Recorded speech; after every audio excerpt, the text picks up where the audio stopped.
Salam sejahtera Malaysia, terima kasih kerana menonton video-video dalam channel ini.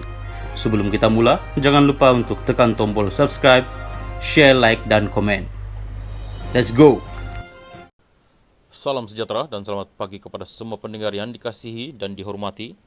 Untuk berita pagi ini dipetik dari BH Online bertajuk Pembelaan Perlu Tunjuk Pengurusan Bersalah. Berita penuh, Peguam Bela Datuk Seri Najib Razak hari ini menyatakan pihak pembelaan perlu menunjukkan bahawa pengurusan One Malaysia Development Berhad 1MDB adalah pelaku sebenar yang bertanggungjawab melakukan penyelewengan dalam syarikat pelaburan strategik itu. Tetapi yang terpaksa berdepan pendakwaan adalah bekas Perdana Menteri itu. Tan Sri Muhammad Syafiee Abdullah berkata, pertuduhan dihadapi Najib membabitkan isu sangat kompleks. Berikutan itu, pembelaan tidak akan mengikut rentak pendakwaan dalam mengemukakan soalan kepada saksi melalui prosiding soal balas. Ada sesetengah perkara di mana kami perlu bertanyakan kepada saksi kerana ia membabitkan isu yang sukar dan dokumen yang banyak.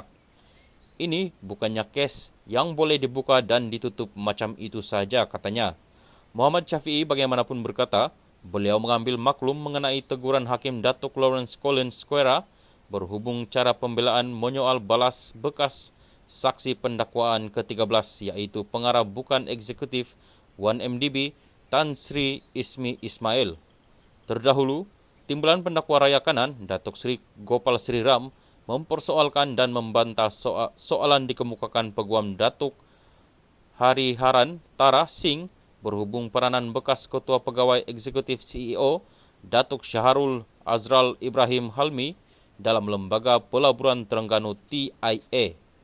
TIA adalah syarikat pelaburan yang kemudian ditukar nama kepada 1MDB pada 25 September 2009. Sri Ram berkata, tindakan pembelaan itu hanya membazirkan masa mahkamah apabila bertanyakan soalan dengan mengemukakan dokumen yang sudah dibangkitkan dan diwajib oleh saksi. Yang Arif, saya sudah lama bersabar di dalam hal ini. Perkara yang ditanyakan kepada saksi mesti relevan. Mereka, pembelaan, sudah menyoal soalan sama kepada Datuk Syahrul Azral sebelum ini dan persoalan itu sudah pun diperjelaskan. Saya cuma mahu menjimatkan masa mahkamah. Saya hanya ingin membuang masa sahaja. Material yang sudah dikemukakan sebelum ini kini dibangkitkan berulang kali, katanya. Sementara itu, Square berpandangan bahawa persoalan yang dibangkitkan peguam tidak akan berkesudahan jika terus pakai kaedah sama, iaitu bertanyakan persoalan yang sudah dijawab.